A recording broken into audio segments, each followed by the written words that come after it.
Hi guys, welcome to the full camera review of the Xiaomi 11T 5G. Uh, I am out to record a camera comparison today between the Xiaomi 11T and the OnePlus Nord 2, and I just took this opportunity to record this phone's camera review as well today. This is the 1080p at 30 frames per second video from its front camera. This is the max that this phone offers from the front camera. I wish we had some more resolution options, at least the 60 frames per second from the front camera, but Xiaomi has been a little conservative when it comes to adding higher resolution video options on its phones, be it the flagship phones as well. So stability is good, but for the voice recording quality, the colors, contrast and other elements, you have to be the judge. This is going to be an in-depth camera review. If you are watching my channel for the first time, hit the subscribe button. If you find this video useful at some point, do hit the like button as well. I am walking in the face of sun, which is why it's a bit difficult for me to keep my eyes open, but this gives you a better idea about the colors in the broad daylight.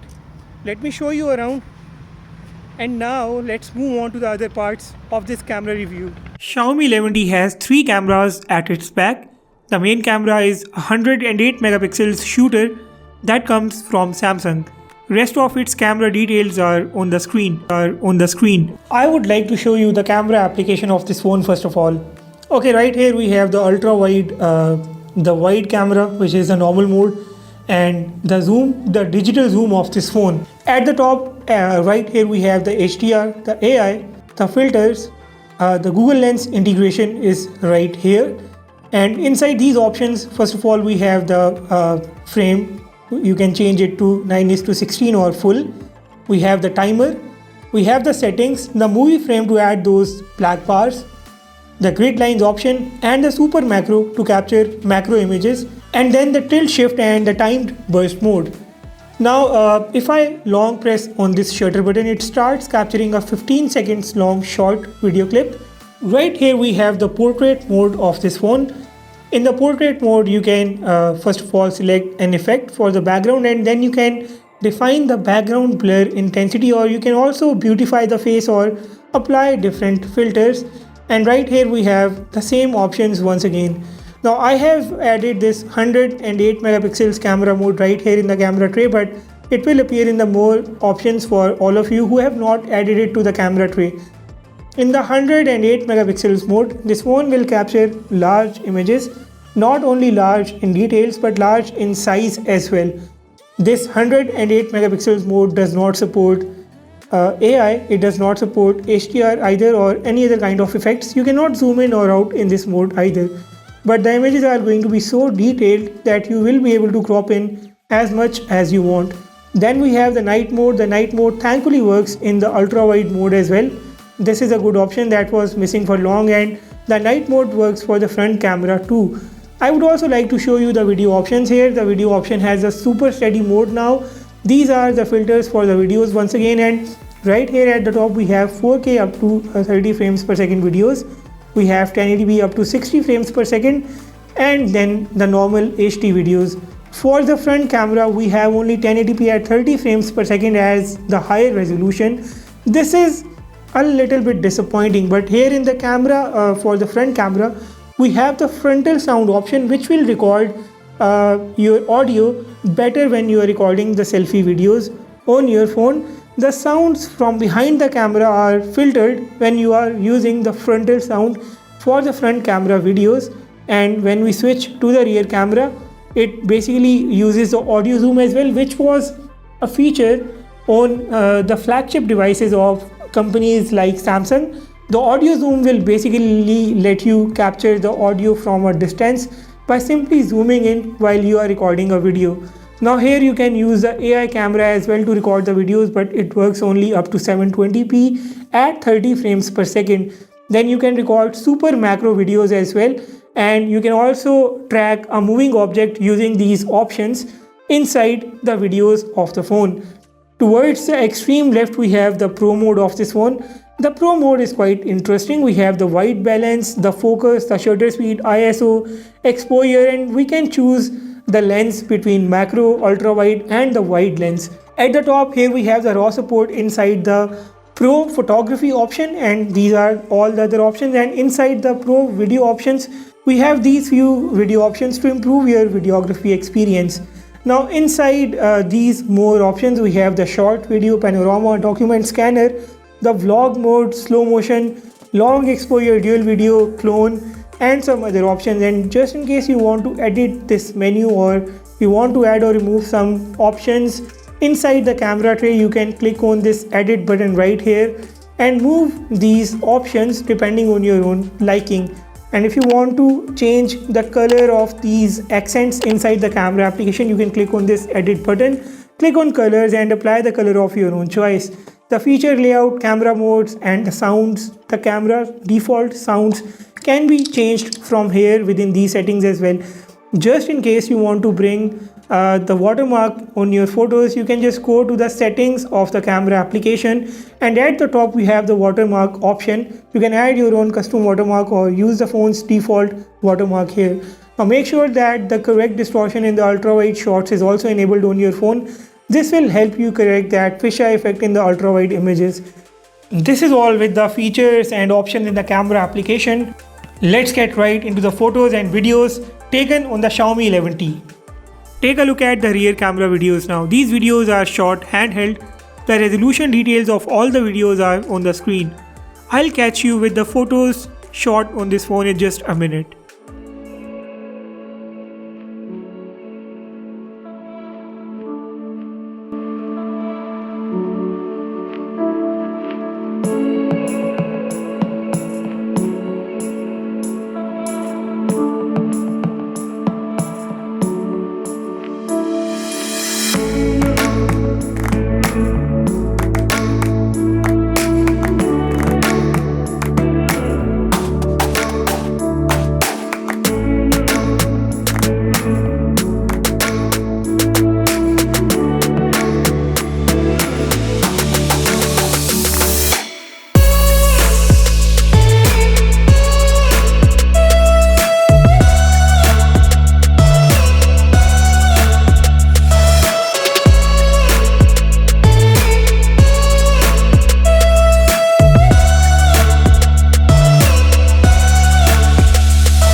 This is an ultra wide image, and as you can see, this is quite a dull image. The brightness is not up to the mark, shadows are too dark, and ultra wide images never have good details on these mid-range smartphones. This one now is a normal image. This image in my opinion doesn't have very good dynamic range. The highlights in the background are a bit blown off. The portrait mode image has a very nice background blur, and just like the normal image, this one has blown off the highlights too.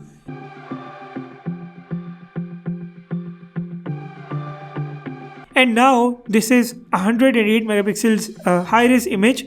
I am a bit disappointed here because this image does not have 108 megapixels of details.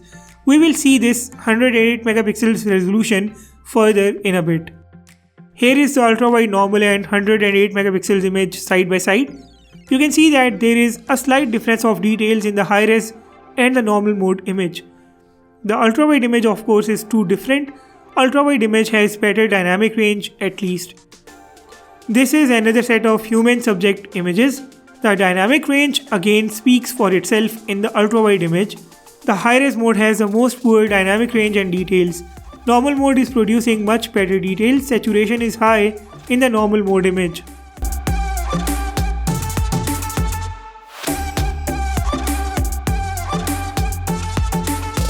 Here is another ultra-wide versus normal and high-res image.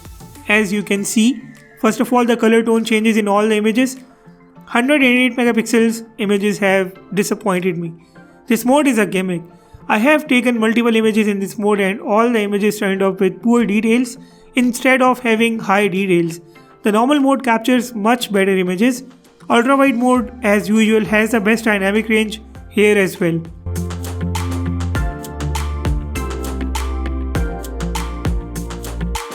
Let me show you some more ultra-wide, high-res and the normal images before I show you the indoor images. In all these images, the main difference is in the dynamic range and color tone. If I have to use one go-to photography mode on this phone, I will stick to the normal mode because other modes are not producing up to the mark images. This is now a normal versus high-res image only, and you can see that the shadows are turning up too much dark on the high-res image. The trunk of the tree is merely visible. Note down the color of the sky as well. The leaves also look much better in the normal image.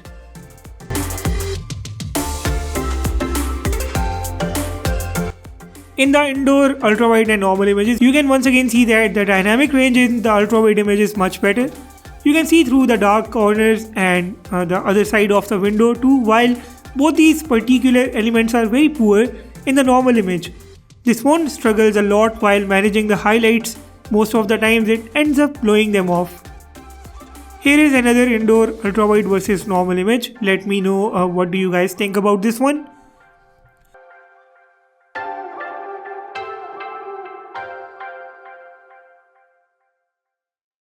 I will now show you further images demonstrating the capabilities of this phone's camera. Make sure to observe all the images keenly and drop your own thoughts and analysis in the comment section down below. Some indoor images will also appear on the screen.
The night mode images now. Night mode images from this phone look quite good.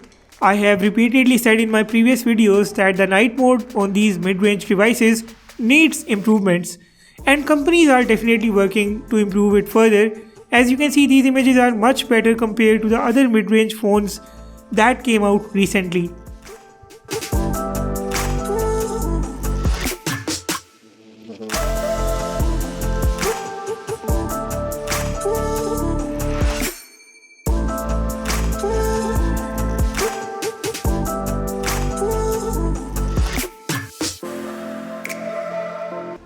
Let's take a look at the selfies now. The selfies come out too bright, too soft, and I think a little bit of added saturation could do better here. Selfies are not super detailed, and just like the rear camera, the front camera also struggles when it comes to managing the highlights. It completely blows off the background, be it the normal image or the portrait image. Edge detection is acceptable, but selfies, like I always say, are a completely subjective choice, and you may like these selfies despite the fact that I am not a fan of the front camera of this phone. Make sure to drop your own thoughts about the selfies of the Xiaomi 11T in the comments below. This now brings us to the conclusion. I am not impressed with the camera of the Xiaomi 11T. At this price point, the camera is not up to the mark. Its high resolution mode is highly disappointing and it struggles when it comes to managing the highlights and the shadows. Dynamic range is also very poor, as you just saw that. I have also compared the Xiaomi 11T's camera to the OnePlus Nord 2 and the Poco F3 camera as well. And to be honest, those phones with a better price tag offered much better image result. Xiaomi 11T captures good videos, but photos are definitely not up to the mark. So it's really difficult for me to recommend this phone. If you think otherwise, I would love to hear you out in the comment section below. Feel free to disagree and drop your own analysis. If you haven't subscribed yet, please hit the subscribe button and hit the like button if you found this video useful. With that being said, I will sign off and see you all in the next one.